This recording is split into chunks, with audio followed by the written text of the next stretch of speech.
I like Blythe. What? She's cute. And we have so much in common. We both have big eyes and really big heads. The show is adorable. Everyone is adorable. Mainly the humans. I don't find the animals on the show as cute. But they do say and do cute things, so there's that. As for the show overall, it's alright. People often compare it to My Little Pony, and that's understandable as a lot of the crew members were involved on both shows. I will say the songs aren't as good as the ones in My Little Pony, but a few of them are kinda catchy. If you like MLP, you'll like this show, and those that don't probably won't. The fan base is nowhere near as big and intimidating as MLP, which is good, I guess. I'm kinda split between giving it 3 anvils or 4, but I really like the human characters, so 4. Doggy's Gravity Fall review from last season was so popular, I decided I want to do one too. So first off, I don't agree with Doggy at all. I think this is the best cartoon that came out in 2012. I was skeptical at first because it didn't look like much, but by the 3rd episode, the one with the wax figures, I was hooked. This show is fantastic. It's a really funny show with gags you wouldn't expect from a Disney cartoon, and filled with mystery and suspense. Let's talk about what's good. First, I like the whole big story arc concerning the mystery about the town. A lot of spooky stuff occurs, and I hope we learn more about the author of the 3 books. I think it's Old Man McGucket, whose mind got messed up by Bill Cipher. Man, Bill Cipher was so cool. I hope we see more of him, especially since he's tied to something big that's connected to a lot of the characters. Now, the show isn't flawless. Though a lot of the episodes are entertaining, I hope next season will focus more on a story arc and less on standalone adventures, since that's the most exciting element of the show. Also, I hope Seuss's stupidity will be toned down, as well as Dipper constantly pining for Wendy. Though fun at times, it leads the characters to do stupid and selfish things that put their lives and others at risk. All in all, I love this show, and I can't wait to see where it leads, as it left on a great cliffhanger. Will we explore new worlds next season? I'm going to tune in and find out. Not really much to say about Sanjay and Craig. It's a show that Nick has been pushing hard because they seem to be desperate to find a show that will be as popular as SpongeBob was. This show has its moments and even a few episodes that are really good, while others are only alright. People judge the show for looking like a Bob's Burgers ripoff, but that's because it's the same character designer working on both series. However, I never judge a show based on how it looks, except for the annoying orange. And I'm glad we got a non-CG comedy cartoon for the first time since Tough Puppy. I mean, I know that one came out in 2010, but it feels like forever ago. The show has made me laugh a few times, and its creativeness, reliance on fun dialogue, and simplicity harkens back to the Nicktoons of the 90s. And it's a pretty nice, solid show that deserves a chance. As you noticed, Doggy didn't watch every episode, otherwise he'd know about the additional crewmates. But honestly, if you don't like the series by the 50th episode, then you shouldn't watch the next 500 or so.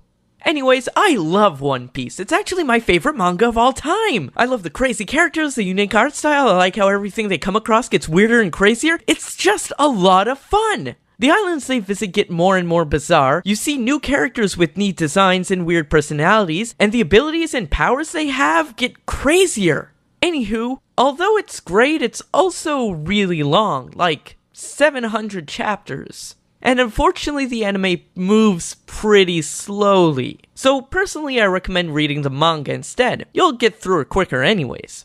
I'll give the manga 5 anvils, but since we're talking about the anime, I can only give it 4. Only the best Disney movie ever!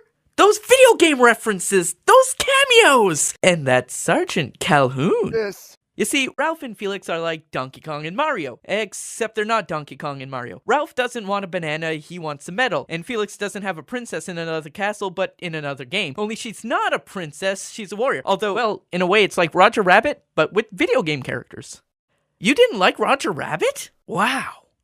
The people commenting are going to have a field day with that. Well, yeah, but these are Nintendo and Sega characters in here. I mean, sure, neither of them speak, they're only in the movie for like 3 minutes, and there's that Olympic game they're both in. But there were also Capcom characters too, like Street Fighter and...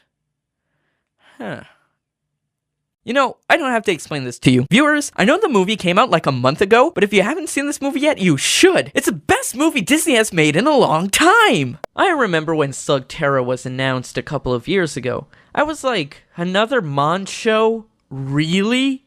But I looked forward to it because it was being made by Nerdcore, who in my opinion is the best studio that makes CGI cartoons for television. They did Stormhawks, for those that remember. This show doesn't feel like it's doing anything new, but for some reason it's able to do it all just right to where the show is fun to watch.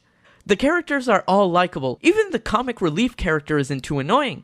The action is fun too, as the slug battles have a different feel than what's seen in other Mon shows. Basically, I highly recommend that people give this show a chance. It's nothing original, but that doesn't make it any less entertaining. Max Steel reminds me a lot of 80s and 90s shows, with its more realistic looking characters, plenty of cheesy one-liners, and toyistic weapons and gadgets. But regardless, Max Steel is a lot of fun, as the action and fight scenes are really nice to watch and very fast paced. I also like how Max and Steels' partnership feels genuine. Sure, Steel's a sassy, comedic sidekick, but he also doesn't know anything about his past, and the underlying story arc is finding out who he is and where did he come from.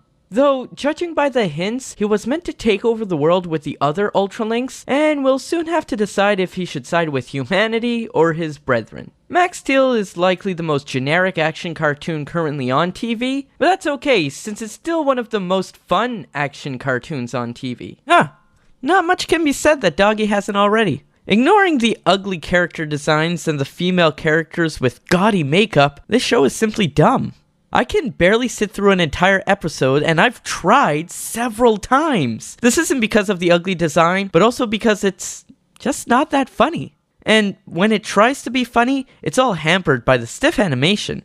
But despite all this, the show is popular enough that it's on its 3rd season, has a line of merchandise coming out, and even has its own magazine. I guess kids still find the idea of characters in their underwear funny. It's a gag that's been around for years and apparently never wears out. But Almost Naked Animals has already worn out its welcome. The best way I can sum it up is that it's a poor man's Phineas and Ferb. 1 song per episode, recurring gags, so on and so forth. And yet, when it comes down to it, it's actually funny. GarageBand should be proof to many that not all Canadian Flash cartoons are bad. In fact, it's the best one that's airing on Cartoon Network. The creators of this show also made Total Drama and Sidekick, and it's far better than either series. It's not as slow-paced as the former, it's not as mean-spirited as the latter. I also enjoy how cartoony it can get, and it never takes itself too seriously. The songs are nice, but not as good as those in Phineas and Ferb, and at least they're better than the ones in Total Drama World Tour though. So yeah, I recommend everyone gives the show a chance.